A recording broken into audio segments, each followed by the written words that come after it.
This is it. It's that time of the year again where the world sets aside its differences to come together for some old-fashioned, fun, fair sporting events. If you're anything like me, this is the one time that I actually get a little feeling of pride and inspiration watching all of these elite athletes from the comfort of my couch. I generally have no interest in watching any sports, let alone watching skateboarding, but watching a 14-year-old absolutely dominate and get gold is one of the most amazing things I've seen in my life. And it's from one of my favorite countries, no less. If you haven't been waking up at the crack of dawn just to watch the most obscure sport you could think of, then I don't know what to tell you. You're really missing out on some great content. And even if you haven't been following Simone Biles' comeback religiously, you probably have at least heard of some of the stories from this Olympic Games. So today, we're going to take a look at some of these stories and try to determine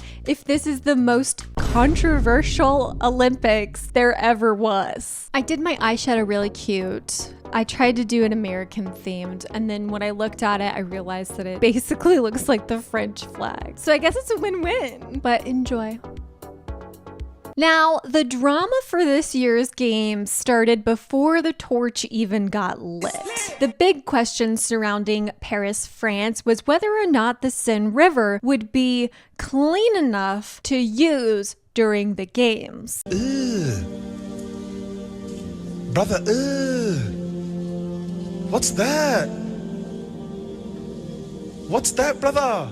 I'm not an aquatic expert, but having dangerously high levels of E. coli in the river days before people are supposed to be competing in said river is not the best look for beautiful old Paris. To convince the public of the river's cleanliness, the mayor of Paris, Anne Hidalgo, I have to look at how to say that, I'm sorry, took a dip in the water, but more so resembled Shrek in his swamp rather than a pristine river. Apparently, France spent 1.4 billion euros cleaning up the river prior to the Olympics. And honestly, they would have just been better off dumping the money straight into the river. Like, that shit's still not clean. In fact, the mayor changed her initial dip in the river because it had rained, it just rained, and the levels of E. coli were back up and you can't go in it. And guess what? It's been raining in Paris like the whole time the games have been happening. So like, I don't think the athletes are okay.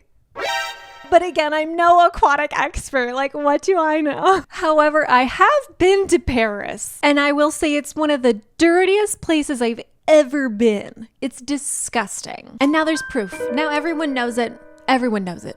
I know it. You know it. Everyone knows it. Another thing to note about our host country is that they're not very good at being hospitable.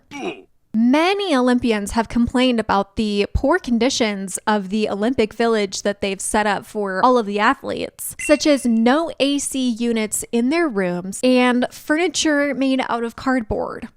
I understand the concept around France wanting to be eco-friendly. Heck, I am a pocket trash girl. I will carry around an entire bag of trash rather than litter. But giving world-class athletes 2-inch thick styrofoam mattresses that are twin-sized is not very cash money. In fact, it seems to me like there's a lot more injured athletes this year, which I'm not saying there's any proof, but I'm curious if there's any connection here. But welcome to the 2024 Olympics, baby. So with Peacock streaming virtually every event in 5-minute increments surrounded by 3 minutes of ads, the world was ready for the opening ceremony.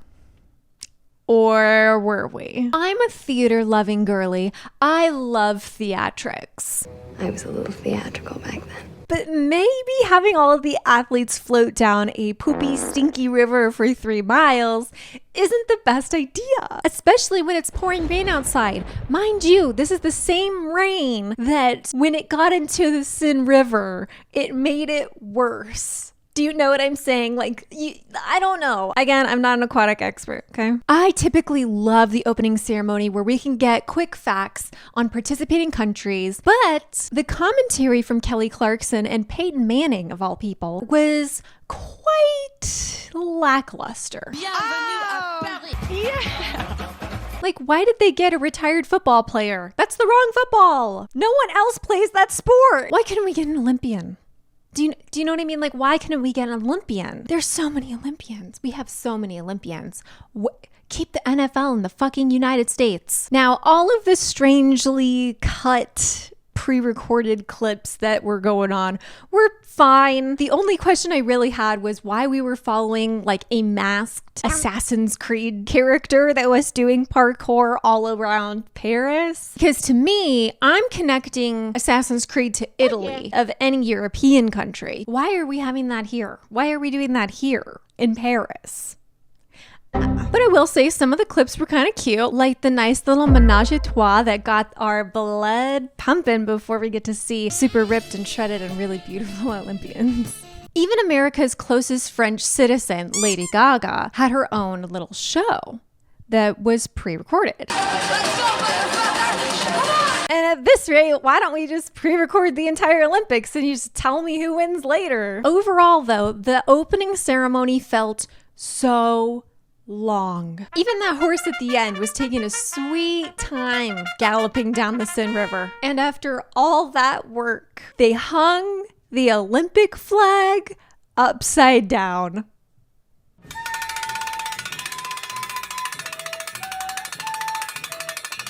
One of the biggest highlights, I think, for a lot of people was seeing Celine Dion make an appearance after being diagnosed with stiff person syndrome. Or maybe it was the second biggest highlight. I'm sure you all know what part I left out here. Yep, Blue Jesus. During the classic runway portion of the opening ceremony, Philippe Catherine portrayed the god of wine, Dionysus, while accompanied by drag artists and singers and dancers and performers, singing a song called Nu or Naked. This is the kind of eccentric France I want to see, okay? This went from off-brand Avatar with the blue people to blue is the warmest color real quick. I want a little pizzazz. I want the flair. I want the Olympics to embrace the gayness that comes with watching the most beautiful chiseled athletes compete against one another for glory. But no, having fun is canceled. The best part of the opening ceremony was hijacked by right-wing nut jobs that are claiming that this is some kind of attack on their religion. It's so ironic to me that these people who are constantly complaining about oversensitivity in the world are now so offended by something that has nothing to do with their religion. It's so wild. The fact that Andrew Tate had to throw in his 2 cents about this controversy should show you that it's just a bad take. Shouldn't that guy be in jail already? The uproar in conservatives is so hilarious because they just want everything to be about them. Philippe was literally just singing about peace in places like Gaza and Ukraine, and everyone's just so worked up about his appearance. And this was just the prelude for an even bigger conservative panic throughout the Olympic Games. The Algerian fighter Imane Khelif. That those of you with weak constitutions may want to leave the stadium. I gotta get out of here! After the abrupt fight between her and Angela Corini, many bigots questioned the legitimacy of the fight due to the Italian claiming that she had never been hit so hard in her life. Well, first of all, through God, all things are possible, so jot that down. According to tranvestigators, there's no way that a woman could be hit so hard by a woman. Only a man can have the strength to really hurt a woman. I summon the very fact that I am a man!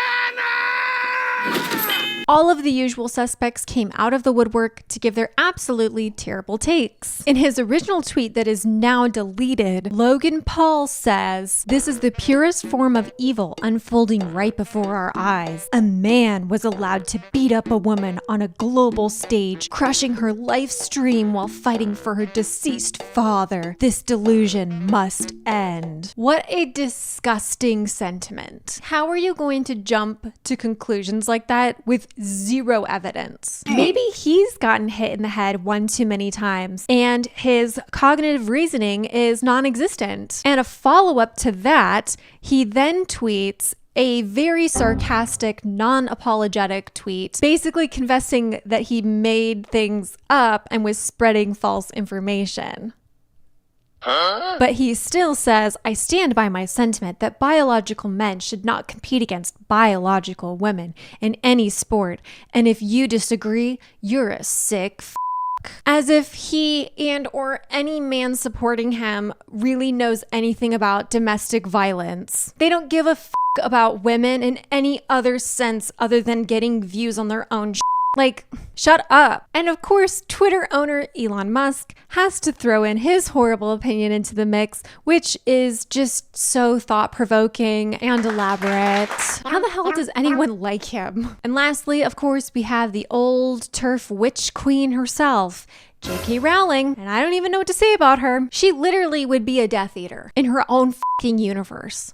The facts are that Imane was born a woman and has competed in women's sports for the entirety of her career, and she doesn't identify as transgender or intersex. The Algerian boxer was born female, was registered female, lived her life as a female, boxed as a female, has a female passport. This is not a transgender case. The IBA, which was banned from Olympic Association and consists of a very heavy influence from Russia, originally disqualified Khelif last year for what is said to be elevated levels of testosterone. But there hasn't been any evidence to support this ban, and to put a little finishing bow on this discourse, it is literally illegal to be gay or trans in Algeria.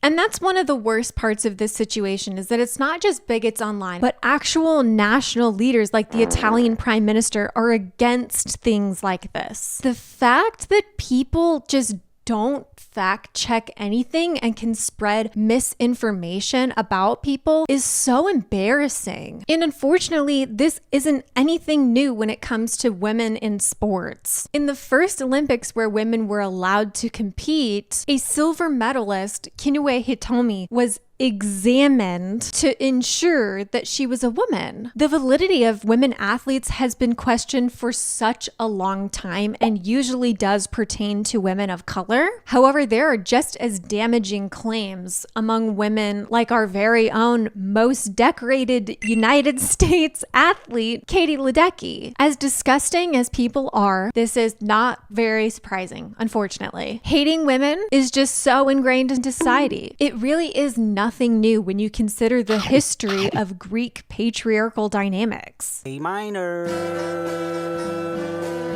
This apparent misogyny in the modern era is so casual that the cameramen for the Olympics have been asked to not film female athletes in a sexual way. Must I repeat that? We have to ask to not be sexualized. That's f***ed. The amount of scrutiny that women get compared to men is so bizarre too. You never saw anyone crying about Michael Phelps and his freakishly long arms that gave him an advantage after he won gold after gold. The men are never questioned. And you know what? Maybe it's time for someone to step up and question the men. Just for funsies here, let's imagine a world where we question the authenticity of every male athlete. Is it fair that Miguel Indurain has a resting heart rate, which is the third of an average person, and has the lung capacity of a dolphin? Or even back to Phelps. He's double jointed and he uses his arms like oars. Is that fair? Why did the Australian hockey player Matthew Dawson agree to amputate a part of his finger? Was he trying to hide the fact that he may have amputated another part of his body for an advantage? This is how absurd people sound when they complain about this kind of of stuff. The outcry is so over-exaggerated and so disrespectful to women and trans athletes. There's more speculative discussion than actual conversation. When you look at the actual statistics, there is no evidence that trans athletes have any advantage over cisgendered athletes. And more so, if the stereotypes continue to gain traction, there's going to be no argument to make because there's not going to be enough data to accurately compare things anyway, because people are going to be scared and just ban trans athletes anyway.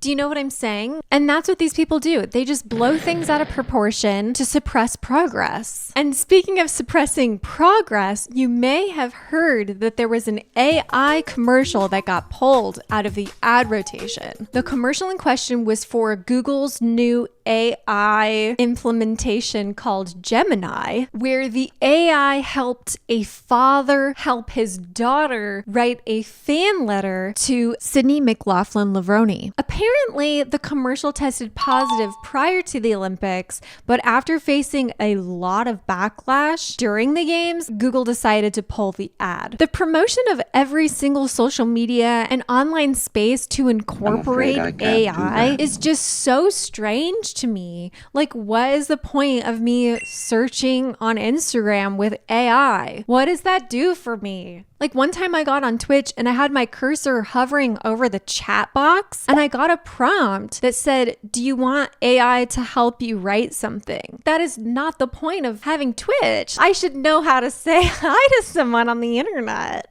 The push for AI right now is definitely going to be examined for years to come. And if you haven't seen Miss Gabby Bell's video about AI, you should definitely check it out. She shares a bunch of information about this phenomenon in her video. So taking all of this into account, the poor planning from France, the outrageous misogynistic and transphobic episodes from the least talented people that you may ever know, the terrible propaganda from big tech trying to enslave us, is there anything good to take away from this year's Olympics? It feels like this Olympics is just watching a dick measuring contest between America and China, and maybe also France. Ooh, yeah. Swing that trunk. Don't stop. Don't stop. Come on now. Hold on now. Can you say wee wee? Anyway, I'm glad the serious stories haven't completely drowned out some of the highlights from this year. For example, the USA women gymnastics team being all around gold medalists. And yes, I love the shade that Simone Biles posted on her Instagram. There's the pommel horse athlete Steven Nedorosik, who even though became a meme, is representing people with bad eye conditions. Our girl Sydney McLaughlin-Levrone won gold and broke her world record for the 6th time. Countries like St. Lucia and Dominica won their first medals ever for their countries. The refugee team won their first medal, and we saw the first all-black podium featuring gymnasts Simone Biles, Jordan Childs, and the gold medalist from Brazil, Rebecca Andrade. And who could forget everyone's new crush, Yeji Kim? This Olympics has definitely been a contentious one, but I would love to know what you think of all this drama. Did you have a favorite event that you like to watch? Do you like the Summer Olympics more than the Winter Olympics? Let me know your thoughts down below, and I will see you in 4 years.